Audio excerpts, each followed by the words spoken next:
नमः संस्कृता मित्रों, आइए आज हम महाराज युधिष्ठिर, ठीक है, जो कि जुए में क्या करते हैं, अपने राजपाट को दुर्योधन से हार जाते हैं। इनके चरित्र के बारे में जानते हैं, इनका परिचय जानते हैं कि आखिर ये कैसे थे, कैसे राजा थे। इनके विषय पर आपको हम संपूर्ण जानकारी दे रहे हैं, ठीक है। तो ध्यानपूर्वक समझिए और इन चीज़ों को हो सके तो आप लिख लीजिए, ठीक है, क्योंकि जो हम चीज़ें लिख लेते हैं वो हमें भूलती नहीं है।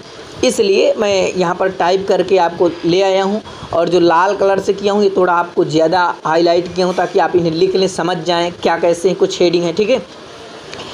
महाराज धर्म युधिष्ठिर यानी धर्मराज युधिष्ठिर, ठीक है, धर्म के अंश से उत्पन्न कुंती के जो है, थोड़ा मैं इसे छोटा कर देता हूँ, ठीक है, आप ध्यान से समझना। तो धीर वीर गंभीर आप देख लीजिए, और यशस्वी पुत्र थे।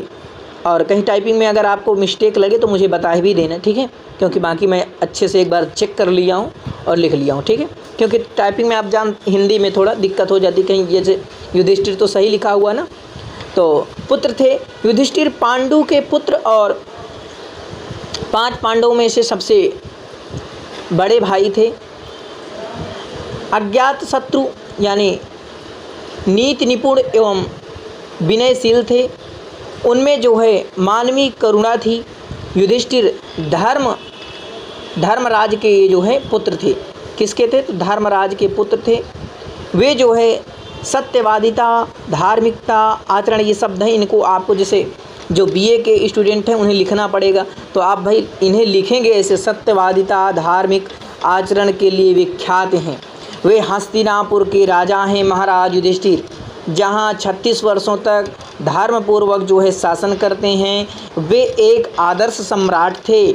महाराज परीक्षित को राज्य सौंपकर स्वर्ग चले गए। स्वर्ग के अधिपति इंद्र जो है स्वयं उन्हें जो है लेने पधारे थे। सत्य का पालन करने वाले यानी महाराज युधिष्ठिर जो है सत्य का क्या करने वाले हैं, तो पालन करने वाले हैं। धर्म पर दृढ़ रहने वाले, अपने धर्म पर रहने वाले, ठीक है, सहनशील और राजनीति कुशल यानी राजनीति में जो है धर्मराज युधिष्ठिर बहुत ही कुशल थे। द्रौपदी और भीम जब उलाहना देते हैं, दिए जाने पर भी वो जो है उनके मन में विकार उत्पन्न नहीं होता। आप देखे होंगे कि द्रौपदी ने कई प्रकार से उलाहना देती है कि भाई तुम्हारा यानी कि जो दुर्योधन है वो तुम्हारे राजपाट को ले लिया है और तुम कुछ कर नहीं रहे हो, लेकिन ये उनकी जो है नहीं सुनते हैं। तो इस प्रकार से आपको वहाँ पर जो है लिखना है, समझना है, ठीक है। प्रथम सर्ग में युधिष्ठिर, जो प्रथम सर्ग है, ठीक है, जो आपकी किराता ने प्रथम सर्ग में युधिष्ठिर एक वाक्य नहीं बोलते, यानी कुछ बोलते नहीं हैं, ठीक है, केवल श्रोता के रूप में इनका वर्णन है। जुए में हार कर वन में निवास करते हुए, यानी जुए में जो इन्होंने पृथ्वी को हारा था, अपने राजपाट को हारा था, युधिष्ठिर हस्तिनापुर के राजा दुर्योधन के विचारों, उद्देश्यों एवं कार्यों को जानने के लिए कि भाई वो जिससे हम हारे हैं, यानी जुए में जो छल कपट से जो दुर्योधन हमारे राजपाट को ले लिया है, उसके कार्यों को जानने के लिए गुप्तचर को भेजते हैं। और उस गुप्तचर का नाम था वनेचर।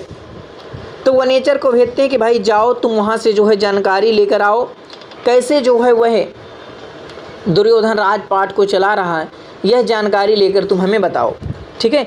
इसके बाद आपको लिखना है कि किरात और अर्जुन के प्रथम सर्ग में महाकवि भारवी भले ही युधिष्ठिर के मुख से कोई बात नहीं कहलवाई हो, फिर भी वह वनेचर एवं द्रौपदी के कथनों द्वारा उनके व्यक्तित्व की विशेषताएं परिलक्षित होती हैं, ठीक है, उनकी जो है व्यक्तित्व की विशेषताएं परिलक्षित होती हैं।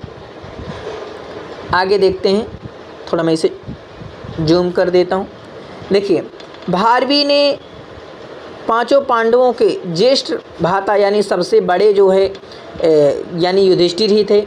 युधिष्ठिर को एक कुशल राजनीतिज्ञ और यानी जो प्रजापालक है, तो प्रतिज्ञा पालक यहाँ पर देखिए, ठीक है, और प्रतिज्ञा भी वो किए थे, जो उस प्रतिज्ञा पर भी वो प्रतिष्ठित थे। वो प्रजापालक भी थे, संयमी एवं जो है धैर्यशाली, सत्यप्रिय एवं शांत प्रिय, धर्मात्मा एवं शास्त्रार्थ के रूप में चित्रित किया गया है। ठीक है, तो आप लिख सकते हैं कि जो है यानी युधिष्ठिर किसी प्रकार से न्यून नहीं है, वो राजनीति में भी कुशल हैं, वो पांचों पांडवों के ज्येष्ठ जो है पांचों पांडवों में जो ज्येष्ठ भाई हैं, और द्रौपदी के कहने पर भी जो है उलाहना देने पर भी उन्हें जो है कोई गुस्सा नहीं आती है, भारवी ने उनके द्वारा कोई कथन नहीं कहलवाया।